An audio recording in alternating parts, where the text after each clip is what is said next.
안녕하세요. 상식의 시대. 오늘은 금융에 대해서 이야기 나누겠습니다. 첫 번째, 금융 일반, 금융 기초입니다.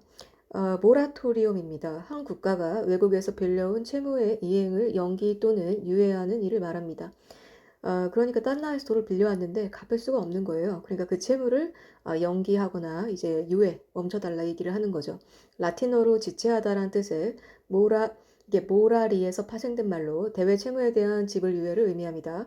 전쟁, 지진, 경제공황, 화폐개혁 등 한 국가 전체 또는 어느 특정 지역에서 긴급 사태가 생겼을 때 국가 권력을 발동해 일정 기간 동안 금전적인 채무 이행을 연장하는 것을 말합니다. 채무국은 이런 협상을 통해 외채 상환을 유예받지만 국제적으로 신용이 하락하여 대외 거래에 많은 어려움이 뒤따르게 됩니다. 모라토리움. 두 번째는 데킬라 효과입니다. 타킬라 효과입니다. 국가의 금융, 통화 위기가 주변의 다른 국가로 급속히 확산되는 현상입니다. 1994년 멕시코의 외환시장 악화로 발생한 경제 위기가 브라질, 아르헨티나 등 주변의 중남미 국가로 번진 데서 비롯되었습니다. 멕시코의 전통술인 테킬라를 우리 보통 데킬라라고 하는데 원래는 테킬라가 맞죠. T-E-Q-U 네, L-I-A. 테킬라. T-Q-U-I-L-A. 네, 그래서 영어로는 테킬라 이펙트라고 합니다. 그래서 멕시코의 전통술인 테킬라를 빌어 표현한 것으로 한 나라의 경제 위기로 인해 주변 국가들이 모두 취한 것처럼 확산된다는 의미에서 만들어졌습니다. 다음에 그림자 금융입니다. 은행과 유사하지만 규제받지 않는 유동성 있는 금융회사를 말합니다. 보통 섀도우 뱅킹 시스템이라고도 하는데요.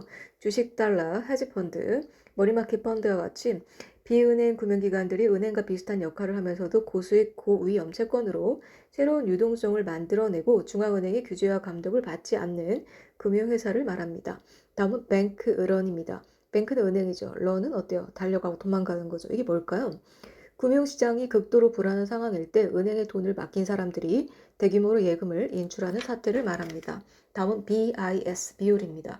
이게 뭐냐? 자기 자본 비율입니다. 국제결제은행에서 일반은행이 권고하는 자기 자본 비율 수치를 말합니다. 은행의 건전성과 안전성을 확보할 목적으로 은행의 위험자산에 대해 일정 비율 이상의 자기 자본을 보유하도록 하는 것으로 은행의 신용 위험과 시장 위험에 대비해 최소한 8% 이상이 되도록 권고하고 있으며 10% 이상이면 우량 은행으로 평가를 받습니다. 다음에는 윈블던 효과입니다. 외국 자본이 국내 시장을 지배하는 현상을 말합니다. 국내 시장에서 외국 기업이 자국 기업보다 잘 나가는 현상입니다. 영국의 유명 테니스 대회인 윈블던 대회가 외국 선수에게 문호를 개방한 이후 대회 자체의 명성은 올라갔지만 영국인 우승자를 배출하는 것이 어려워진 것에 빗댄 것으로 국내 시장을 개방하고 나서 외국의 자본이 국내 자본을 몰아내고 오히려 안방을 차지하는 현상을 말합니다. 다음은 비트코인입니다. 각국의 중앙은행이 화폐 발행을 독점하고 자의적인 통화 정책을 펴는 것에 대한 반발로 탄생한 사이버머니입니다. 2009년 나카모토 사토시가 만든 디지털 통화로 일본에서 만들었어요. 통화를 발행하고 관리하는 중앙장치가 존재하지 않는 구조입니다. 비트코인은 지갑 파일의 형태로 저장되며 이 지갑에는 각각의 고유 주소가 부여되고 그 주소를 기반으로 비트코인의 거래가 이루어집니다. 다음에 이제 금융제도 이제 기초 단어입니다. 첫 번째로 랩 어카운트입니다. 고객이 예탁한 재산에 대해 자산 구조, 운용, 투자 자문까지 통합적으로 제공하는 자산 종합 관리 계좌입니다. 어카운트는 계좌죠. 증권사에서 여러 종류의 자산 운용 관련 서비스를 하나로 구성하여 관리하는 종합자산 관리 방식입니다. 고객의 자산 구성에서부터 운용 및 투자 자문까지 통합적으로 관리해주는 것으로 선진국에서는 보편적인 형태입니다. 고객이 돈을 맡기면 증권사에서부터 고객의 자산 규모와 기호에 맞춰 적절한 운용 배분과 투자 증목을 추천하고 일정한 수수료를 받는 특징이 있습니다. 다음은 배드뱅크입니다. 금융기관의 부실자산을 인수하여 전문적으로 처리하는 기구를 말합니다. 신용불량자에게는 채권 추심에 대한 부담을 덜어주면서 신용회복의 기회를 제공해주고 금융기관 입장에서는 채권 추심 일원화에 따라 채권 추심 비용을 절약하고 채권 회수 가능성도 제고하는 등 부실채권을 효율적으로 정리할 수 있게 됩니다. 채권 추심이라는 건 뭐냐면 채무자가 갚지 않은 빚을 채권자의 위임을 받은 업체가 일정 비율의 수수료를 받고 대신 받아내는 거. 그러니까 못 받은 돈 돌려드립니다. 이게 채권 추심입니다. 다음은 은산분리입니다. 산업자본의 은행 지분 소유의 제한을 두는 제도입니다. 이게 뭐냐면 산업자본의 은행을 소유할 수 없도록 은행 자본에 제한을 두는 제도입니다. 이에 따라 산업자본은 의결권 있는 은행 지분을 4%까지만 보유할 수 있고요. 다만 의결권 미행사를 전제로 금융위원회의 승인을 받으면 최대 10%까지 보유할 수 있습니다. 산업자본이 금융시장을 잠식하는 것을 막기 위함이지만 이 규제로 인해 인터넷 전문 은행 출범 과정에서 실소유자인 IT 기업들이 인터넷 전문 은행의 대주주가 될 수 없는 한계가 발생했습니다. 그래서 2019년 인터넷 전문 은행 법에서는 IT 기업의 지분 한도를 34%로 늘려 규제를 완화했습니다. 비슷한 용어로 금산분리가 있습니다. 다음은 우리가 좀 부동산 투자에서 많이 들을 수 있는 바로 PF, 프로젝트 파이낸싱에 대한 얘기입니다. 신용도나 담보 대신 사업 계획, 수익성 등을 보고 자금을 제공하는 금융기법입니다. 특수목적 회사가 프로젝트의 사업성을 담보로 일반은행, 자본주의로부터 사업 자금을 모집하고 사업 종료 후 일정 기간에 발생하는 수익을 지분율에 따라 투자자들에게 나눠주는 금융기법입니다. 일반적으로 토지, 건물 등을 담보로 돈을 빌리는 기업금융과 달리 사업의 미래 수익성이나 사업 주체의 신뢰도만을 믿고 대규모 자금을 금융기관이 협조 융자 형태로 모을 수 있는 것이 특징입니다. 사실은 이거 기획사에서 많이 하기도 하고요. 아니면은 부동산에서 우리 아파트 투자금을 모으기 위해서 많이 쓰는 방식이라고 할 수도 있겠죠. 다음은 콜 금리입니다. 콜 레이트라고 하죠. 자금이 부족한 금융기관이 자금이 남는 다른 기관에 자금을 빌려달라고 요청할 때 적용되는 금리입니다. 금융기관 간에서 일시적으로 자금이 남는 곳과 부족한 곳이 생기는데 이러한 자금을 거래하는 시장이 바로 콜 시장입니다. 여유 자금이 있는 금융기관이 콜론 하루 이틀짜리 초단기 자금 거래입니다. 내놓으면 자금이 부족한 금융기관이 이 콜머니를 빌리게 되는데 이때 형성되는 금리가 바로 콜 금리입니다. 세 번째는 이제 금융 상품에 대해서 기초적인 단어를 얘기하겠습니다. 바로 첫 번째는 모기지론입니다. 우리 보통 모기지론 뭡니까? 부동산을 담보로 주택 저당 증권을 발행하여 장기주택 자금을 대출해주는 제도입니다. 주택자금 수요자가 은행을 비롯한 금융기관에서 장기주택 자금을 빌리면 은행은 주택을 담보로 주택저당증권을 발행하여 이를 중개기관에 팔아 대출 자금을 회수합니다. 이때 중개기관은 주택저당증권을 다시 투자자에게 판매하고 그 대금을 금융기관에 지급합니다. 다음은 개인 종합자산관리 계좌입니다. 보통 우리 ISA라고도 합니다. 다양한 금융상품을 한 계좌에서 운용할 수 있는 특징 그런 통장을 말합니다. 계좌니까 통장이죠. 2016년 정부가 국민에게 자산 형성의 기회를 제공하고 노후를 대비한 자금을 마련하는 것을 돕기 위해 그렇게 만들어진 제도라고 할 수 있습니다. 다양한 금융상품을 한 계좌에서 운용할 수 있습니다. 세제 혜택을 받을 수 있는 의무 납입 기간은 일반형은 5년, 서민형, 농업인형 3년, 가입 기간은 18년 말까지였으나 세법 개정안으로 2021년까지 3년 더 연장됐습니다. 다음은 주가지수 연동형 상품입니다. 증권의 한 종류로 고객들이 예탁한 돈을 주가지수의 움직임에 맞춰 이익을 내도록 운영하는 제도라고 할 수 있겠습니다. 그런 상품이라고 할 수 있겠습니다. 다음은 주택담보대출 비용입니다. 이게 바로 그 유명한 LTV입니다. Loan to Value Ratio. 집을 담보로 은행에서 돈을 빌릴 때 집의 자산 가치를 평가하는 비율입니다. 주택의 종류 및 주택의 소재 지역에 따라 담보자산의 시가 대비 처분가의 비율이 달라질 수 있습니다. 이는 과도한 부동산 담보대출을 억제하고 부동산 투기를 막는 데 효과가 있습니다. 보통 기준 시가가 아닌 시가의 일정 비율로 정합니다. LTV의 원래 공식은 주택담보대출 금액 플러스 선순위 채권 플러스 임차 보증금 및 최우선 변제 소액 임차 보증금 이거 다 합한 금액을 담보가치로 나눈 비율이라고 할 수 있겠습니다. 다음은 총 부채 상환 비율, 이거 DTI입니다. Debt to Income. 총 소득에서 부채 연간 원리금 상환액이 차지하는 비율입니다. 이게 금융부채 상환 능력을 소득으로 따져서 대출 한도를 정하는 방식입니다. 은행 등 금융기관이 대출 금액을 정할 때 대출자의 상환 능력을 검증하기 위해 활용하는 개인 신용 평가 시스템 CSS와 비슷한 개념입니다. 수치가 낮을수록 상환 능력이 양호하거나 소득에 비해 대출 규모가 작다고 할 수 있겠습니다. 보통 이걸 어떻게 하느냐? 해당 주택담보대출 연간 원리금 상환액 플러스 다른 부채가 있으면 연간 이자 상환액 이것을 연소득으로 나누는 겁니다. 뒤에 이거가 은행에서 실제로 적용하는 건 사실 DTI가 아니고 DSR이죠. 이거를 총 부채 원리금 상환 비율이라고 합니다. Debt Service Ratio. 뭐가 다른가 볼까요? 총체적 상환 능력 비율을 보는 겁니다. 주택에 대한 대출 원리금뿐만 아니라 전체 금융 부채에 대한 원리금 상환. 아까는 그 DTI는 그 원리금이 아니고 이자만 받다면 이 총부채 원리금 상환 비율은 그 원리금뿐만 전체 빚이 얼마나 있냐, 그래서 원리금 얼마나 나가냐, 이것까지 다 계산을 하는 겁니다. 그래서 DSR은 모든 대출금 상환액을 연간 소득으로 나눠 계산하며 차주의 종합부채 상환 능력을 따지는 실제적인 지표라고 할 수 있겠습니다. 다음은 MMF입니다. Money Market Funds. 뭐냐, 단기금융 상품에 집중 투자하여 얻는 수익률을 되돌려주는 초단기형 실적 배당 상품을 말합니다. 투자 신탁회사가 고객들의 자금으로 펀드를 구성한 다음 금리가 높은 1년 미만의 기업 어음 CP라고 하죠. 양도성 예금증서 CD, 콜 등 단기금융 상품에 집중 투자를 하여 얻은 수익을 고객에게 돌려주는 만기 30일 이내 초단기 금융 상품이라고 할 수 있겠습니다. 아까 우리 공부한 거대로 하면 아까 콜금리 이쪽에 뭐라고 해야 될까? MMF를 실시하면 뭐 적자 보지 않겠네요. 다음은 ABS입니다. 자산 유동화 증권, Asset Backed Securities. 무슨 뜻이냐? 유동화 자산을 기초로 발행된 증권입니다. 부동산 매출 채권, 유가증권, 주택 저당 채권 및 기타 재산권 등과 같이 기업이나 은행이 보유한 유무형의 유동화 자산, 이것을 기초로 하여 발행된 증권입니다. 건물처럼 매도하는데 시간이 오래 걸리거나 당장 현금화하기 어려운 자산을 이용하여 자금을 조달하기 위해서 발행합니다. 실물 자산을 담보로 하기 때문에 높은 신용도로 자금 조달이 가능하고 투자자는 일반 채권보다 높은 수익률을 얻을 수 있는 효과가 있습니다. 우리 두 번째 테마로 이제 주식 펀드 채권에 대해서 좀 얘기를 해보겠습니다. 첫 번째 주식 시장의 기초 용어를 좀 보겠습니다. 코넥스라는 영어가 있습니다. KONEX. 코스닥 상장 요건을 충족시키지 못하는 벤처 기업과 중소기업이 상장할 수 있는 중소기업 전용 주식 시장이 코넥스다.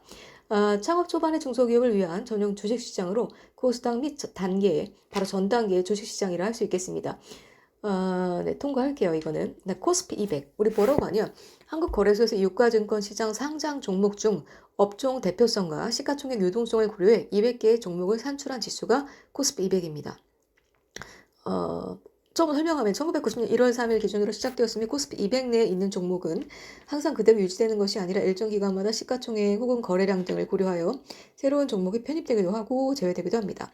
일반적으로 이 지수에 포함되어 있는 종목이란 우량 종목으로 간주하죠. 다음 한국거래소입니다. KRX라고 하는데 증권의 공정한 가격 형성과 거래의 안정성 및 효율성을 도모하기 위한 기관입니다.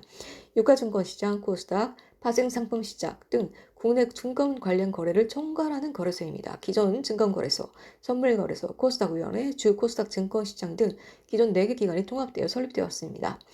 한국거래소의 경제적 기능에는 자본전환, 공정가격 형성, 가격 안정화 및 평준화, 레버리지 효과 등이 있습니다. 다음은 섀도우 보팅입니다. 회사가 주주총회를 소집할 때 주주들이 참석률이 낮은 경우 한국예탄결제원의 의견권을 대리행사해서 총회 안건 의견을 돕는 행위인데 2017년 말에 폐지됐습니다. 다음은 어닝 쇼크입니다. 어닝하면 돈 벌어들이는 건데 쇼크 나니까 보나마나 돈 많이 못 버는 얘기겠죠. 기업의 실적이 예상 기대치보다 못 미쳤을 때 실적 쇼크로 인해 주가가 하락하는 것을 의미합니다. 다음은 내 마녀의 날. 보통 이제 우리 돈 갚는 날이 보통 마녀 같은 기분이 들겠죠. 바로 그런 데서 유래된 단어라고 할 수 있겠어요. 주식시장의 4가지 파생 상품의 만기가 겹치는 날입니다. 쿼드러플 워칭 데이, 이제 위칭 데이, 위칭 마녀죠, 마녀. 보통 매년 3, 6, 9, 12월 둘째 주 목요일 4개죠. 주가지수 선물, 옵션과 주식 선물, 옵션 만기일이 겹쳐 내 마녀의 날로 불립니다. 다음은 사이드카입니다. 선물 시장이 급변할 경우 현물 시장에 대한 영향을 최소화함으로써 현물 시장을 안정적으로 운영하기 위한 관리 제도입니다. 프로그램 매매 호가 관리 제도의 일종으로 선물 가격이 기준가 대비 5% 이상, 코스닥은 6% 이상 상황이 1분간 지속되는 경우 선물에 대한 프로그램 매매만 5분간 중단합니다. 5분이 지나면 자동으로 해제되고 1일 1회만 발동됩니다. 다음은 상장입니다. 우리 보통 리스팅 된다라고 하죠. 거래소가 정한 일정 요건을 충족하는 증권에 대해 증권시장에서 거래될 수 있도록 가격을 부여하는 것을 말합니다. 증권이 거래소에서 매매되면 발행회사의 사업적, 사회적 평가가 높아져서 증자 등이 쉬워지는 등 여러 장점이 있기 때문에 많은 기업들이 상장의 효과를 누리려 합니다. 하지만 한국거래소는 공신력을 높이기 위하여 자본금, 재무 건전성 등 일정한 상장 심사 기준을 정해서 선별하고 있습니다. 다음은 서킷 브레이커. 요즘 많이 들리는 말이죠. 보통 CB라고 합니다. 서킷 브레이커. 뭘까요? 주식시장에서 주가가 급등 또는 급락하는 경우 주식 매매를 일시 정지하는 제도입니다. 코스피나 코스닥 지수가 전일 대비 10% 이상 폭락한 상태가 1분간 지속하는 경우 모든 시장의 모든 종목의 매매 거래를 중단합니다. 20분간의 매매 정지가 풀리며 10분간 동시효과를 접수해서 매매를 재개합니다. 1일만 발동할 수 있습니다. 동시효과라는 게 뭐냐? 시간에 관계없이 주문을 모아 한꺼번에 체결시킵니다. 수량이 많은 주문이 가장 먼저 체결되고 이후 시간 우선의 원칙이 적용됩니다. 다음은 출자 총액 제한제입니다. 한 기업이 회사 자금으로 다른 회사의 주식을 매입해 보유할 수 있는 주식의 총액을 제한하는 제도입니다. 다음은 레드칩입니다. 최초 홍콩 증시에 상장된 중국 본토의 국영기업 주식을 의미하는 용어입니다. 다음은 블루칩입니다. 주식시장에서의 대량 우량주를 통틀어 가리키는 말입니다. 다음은 숏 커버링입니다.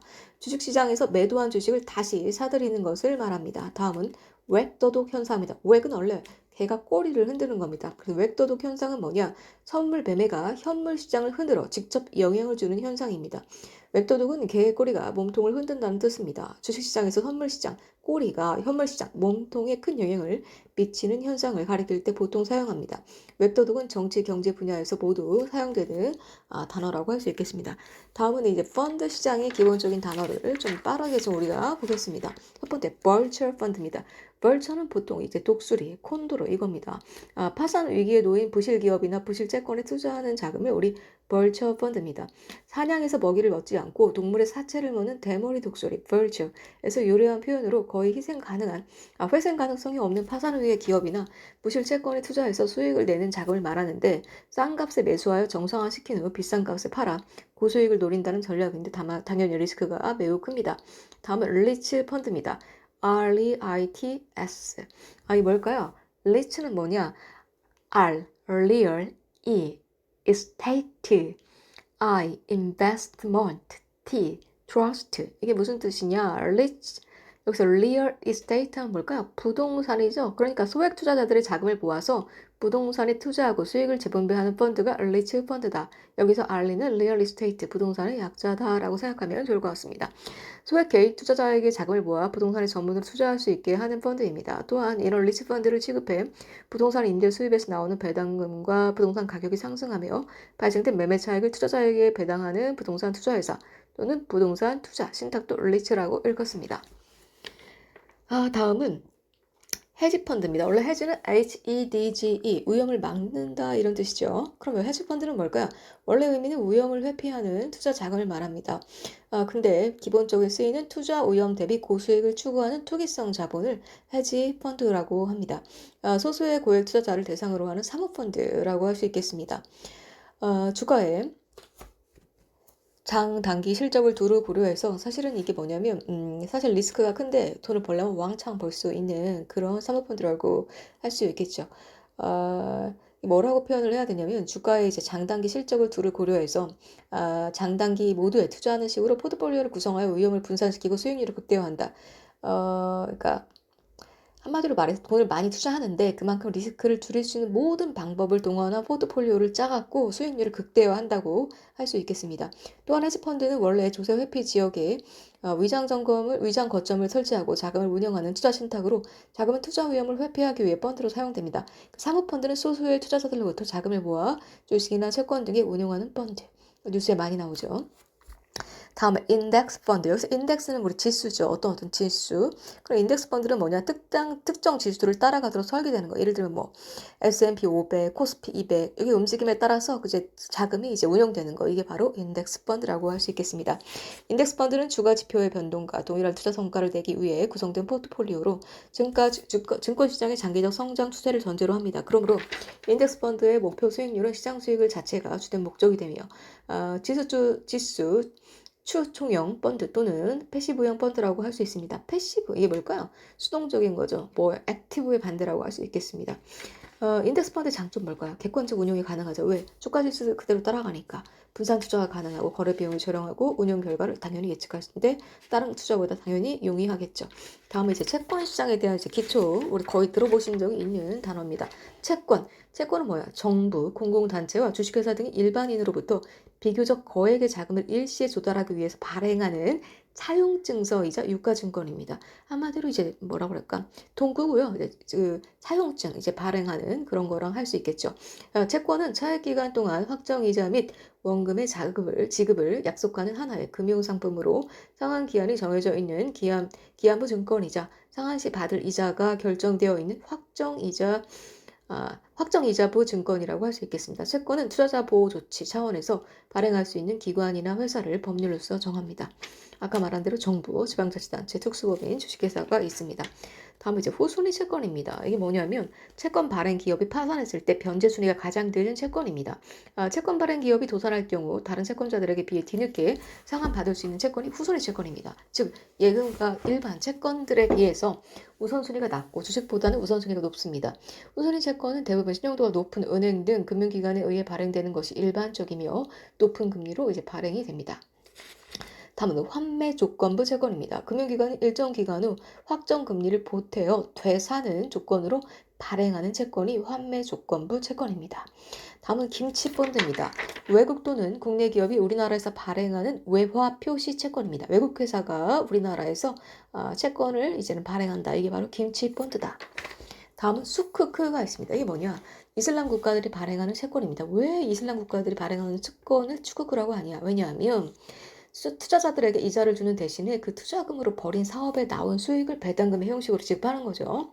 한마디로 이제 말 그대로 투자 배당금이 될 수 있는데 코란의 샤리아는 이자를 받는 것을 금지하고 있어요. 그러나 자산, 부동산 투자, 리스 등 실체가 있는 경우는 거래에서 나오는 이익을 취하는 것을 막지 않을 것이라는 점을 이용해서 무슬림에게 채권 투자기를 개방한 게 바로 수크크라고 할 수 있겠죠. 이거 돈 끄고 이제 차용증 받고 이자 받는 거 아니야. 대신에 배당금이야. 그래서 이슬람 사람들이 투자할 수 있는 일종의 기회를 주는 거. 그런 걸 수크크라고 할 수 있겠습니다. 다음은 하이브리드 채권입니다. 하이브리드는 합치는 거죠. 은행이나 기업이 주로 자본 조달 수단을 목적으로 발행하는 것으로 주식과 채권의 특징을 함께 가지는 증권입니다. 채권이라는 거 뭐야? 반드시 돌려줘야 되는 거고 주식은 어때요? 투자 자금을 날려갈 수 있는데 이거를 합쳤다. 채권처럼 매년 확정 이자를 받을 수 있고 주식처럼 만기가 없으면서도 매매가 가능한 신종 자본 증권입니다. 채권과 주식의 특징을 지니며 일정한 조건 하에서 기업의 만기를 연장할 수 있기 때문에 일반 채권에 비해서 이자율이 당연히 높을 수밖에 없겠죠. 다음은 환율 시장입니다. 우리 환율 뭐라고 하죠? 자국과 외국 통화 간의 교환 비율, 1달러에 얼마 뭐 이런 거죠. 1달러에 몇 파운드 이거죠. 한 나라의 통화 가치는 대내 가치, 구매력인 물가로 표시되고 대외 가치, 외국 통화를 대가로 매매할 수 있는 환율이 있습니다. 표시 방법은 다국 통화 표시 방법과 외국 통화 표시 방법이 있습니다. 우리 환율이 하락한다고 할 때 평가가 어때요? 절상된 거죠. 1달러에 900원이야. 우리 원화 가치가 당연히 올라갔으니까 평가 절상이라고 하죠. 한 국가의 통화 가치가 상대적으로 상승하는 것으로 수입 증대, 수출 감소, 외채 부담 감소, 국제적인 영향력이 강화되는 재고 현상이 나타납니다. 반대로 환율이 폭등했다. 평가가 절하된 거죠. 1달러에 900원에서 1,500원이 됐다. 이러면 당연히 평가가 절하되고 환율이 폭등한 거죠. 한 국가의 통화 가치가 상대적으로 하락하는 것으로 이럴 때는 뭐 해야 될까요? 수출해야 됩니다. 수출 증대. 수입은 감소하고 비싸지죠. 더 많은 돈을 줘야 그 물건을 살 수 있죠. 외채 부담이 증가합니다. 국내 인플레이션 현상이 나타날 수 있다. 다음은 기축통화입니다. 기축통화 영어로 뭐라고 할까요? 리저브 커런시라고 하죠. 이게 그래서 리저브 비축하는 거죠. 통화, 커런시. 그러면 국제 결제나 금융교류에 기축이 되는 특정국의 통화를 말합니다. 국제통화라고도 하며 보통 미국 달러를 가리키기 때문에 미국을 기축통화국이라고도 부릅니다. 기축통화가 정해지기 전까지 영국의 파운드화가 오랫동안 기축통화로서의 자격을 확보해왔으나 제2차 세계대전 이후 미국이 각국 중앙은행에 달러의 금태환을 약속함에 따라 달러가 기축통화로서 중심적 지위를 차지하게 됩니다. 금으로 바꿔준다 이거죠. 금태환이라는 것. 그러면 기축통화 기능을 하는 건 당연히 1순위 절대적으로 달러가 있고 그 외에 사용될 수 있는 게 파운드, 일본의 엔화 정도 있을 수 있죠. 다음에 와타나베 부인입니다. 이게 뭘까요? 일본 여자 이름이겠죠. 미세스 와타나베라고 하는데 일본에서의 흔한 성을 딴 국제 금융가의 신조어입니다. 이게 무슨 말이냐면 어때요? 엔화 이자가 상당히 낮죠.